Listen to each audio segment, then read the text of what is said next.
नमस्कार माझ्या बालमित्रांनो, माझं नाव मयुरी राजवैद्य. मराठी शैक्षणिक यूट्यूब चॅनलमध्ये तुमच्या सगळ्यांचं स्वागत.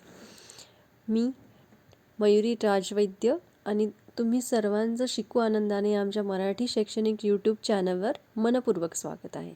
येथे आपण शिक्षण सोप्या आणि आनंददायी पद्धतीने शिकणार आहोत. या चॅनलवर आपण मराठी व्याकरण, गणित, विज्ञान आणि इतर विषयांवरील महत्त्वाचे घटक सोप्या पद्धतीने शिकू. विद्यार्थ्यांना अभ्यास सोपा आणि मनोरंजक करण्यासाठी ही एक उत्तम जागा आहे. तर चला मित्रांनो, आजच्या पहिल्या व्हिडिओमध्ये आपण मराठी व्याकरण शिकणार आहोत. हा विषय तुमच्यासाठी महत्त्वाचा असून अभ्यासासाठी उपयोगी आहे. तर यामध्ये आपण व्याकरणामध्ये आपण शिकणार आहोत नाम. नाम म्हणजे काय? नाम हा मराठी भाषेतील एक प्रमुख शब्दप्रकार आहे. नामाचा उपयोग वाक्य तयार करताना, विचार मांडताना, तसेच वस्तू, स्थळे किंवा भावना व्यक्त करताना होतो. नाम म्हणजे एखादी व्यक्ती, स्थळ, वस्तू, प्राणी किंवा संकल्पना यांची नावे सांगणारा शब्द याला आपण नाम असे म्हणतो. तर नामाची काही उदाहरणं आपण खाली दिलेली आहेत, तर ते बघूयात. आता आपण म्हटलेलं आहे नाम म्हणजे एखादी व्यक्ती, स्थळ, वस्तू, प्राणी आणि संकल्पना. मग व्यक्तीचे नाव काय काय असतं? उदाहरणार्थ राज, कविता, आर्यन. मग स्थळांची नावं काय असतात? जशी की शहरांची नावं, पुणे, मुंबई, देशाची नावं, अशी वेगवेगळी नावं ही स्थळांच्या नावामध्ये येतात. वस्तूची नावे जसे की पुस्तक, पेन, कुठल्याही प्रकारची वस्तू आपण त्याच्यामध्ये घेऊ शकतो. प्राण्यांची नावं हे तर सगळ्यांना माहिती आहे. कुत्रा, मांजर, वाघ, है ना, ह्याच्यामध्ये आपण प्राण्यांची नावं. संकल्पनेची नावं म्हणजे आपण ज्या गोष्टी बघू शकत नाही त्या फक्त स्पर्श करू शकतो किंवा अनुभवू शकतो, जसं की सत्य, आनंद, दुःख, प्रेम, मैत्री, अशा सगळ्या गोष्टी.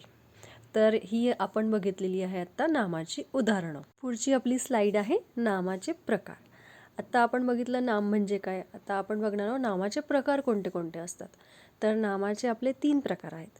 सामान्य नाम म्हणजेच आपण त्याला कॉमन नाम असं म्हणतो, नाऊन असं म्हणतो.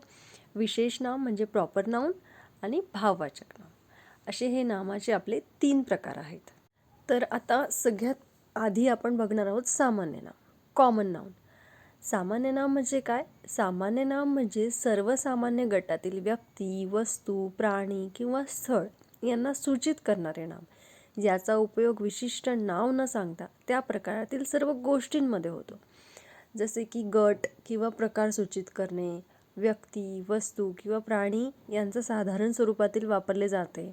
कोणतीही विशिष्ट नावाचा उल्लेख नसतो याच्यामध्ये. सामान्य नाम म्हणजे ते कुठलंही नाम आपण घेऊ शकतो. जसं की आपण पहिल्या स्लाईडमध्ये बघितलं सामान्य नाम म्हणजे काय. तर आता बघणार आहोत आपण सामान्य नामाची उदाहरणे कोणती कोणती आहेत. माणूस, त्याला काही नाव दिलेलं आहे का? आपण फक्त म्हटलेलं आहे माणूस, म्हणजे ते झालं सामान्य नाम. फळ, आपण एखाद्या विशिष्ट फळाचं नाव घेतलेलं आहे का? नाही, त्याच्यामध्ये सगळी फळं आली. झाड, याच्यामध्ये पण आपण विशिष्ट झाडाचं नाव घेतलेलं नाही, फक्त झाड म्हणजे त्याच्यामध्ये सगळी झाडं आली, सगळी प्राणी आली, पुस्तकं आली, शाळा, अशी वेगवेगळी अशी आपली सामान्य नामाची उदाहरणे आहेत. आणि तुम्हाला आठवत असलेली सामान्य नामाची उदाहरणे पण तुम्ही तुमच्या वहीमध्ये लिहू शकता बरं का.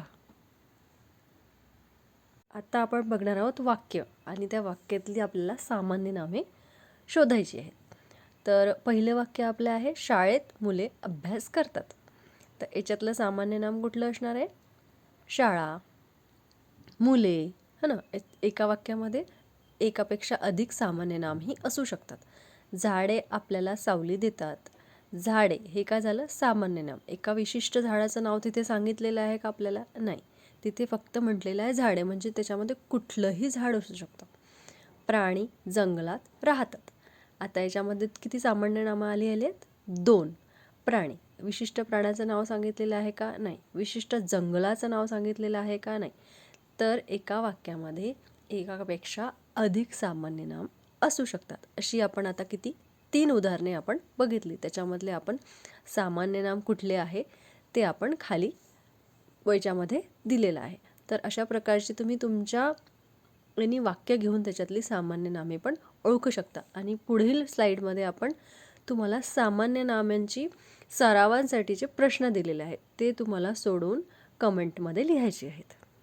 तर मित्रांनो, आज आपण सामान्य नाम यांची माहिती घेतली, तसेच त्यांच्या उदाहरणाद्वारे संपूर्ण स्पष्टीकरण केले. मला आशा आहे की हा विषय तुमच्यासाठी सोपा आणि समजण्याजोगा झाला असेल. जर तुम्हाला काही प्रश्न असतील तर कमेंटमध्ये लिहून पाठवा.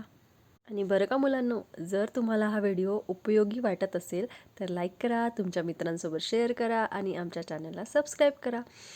तसेच तुमच्या प्रतिक्रिया खालील कमेंटमध्ये नक्की द्या आणि तुम्हाला विचारलेल्या प्रश्नांची उत्तरे आम्ही पुढच्या व्हिडिओत देऊ.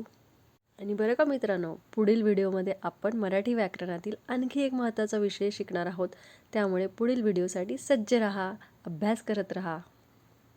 तर मग भेटूया पुढील व्हिडिओमध्ये. तोपर्यंत आपली मराठी भाषा जपा आणि तिच्यावर प्रेम करा. धन्यवाद. शिका, समजा आणि तुमच्या ज्ञानात भर घाला, कारण ज्ञान हेच आपले खरे वैभव आहे. पहा आमचे इतर व्हिडिओज. थँक्यू.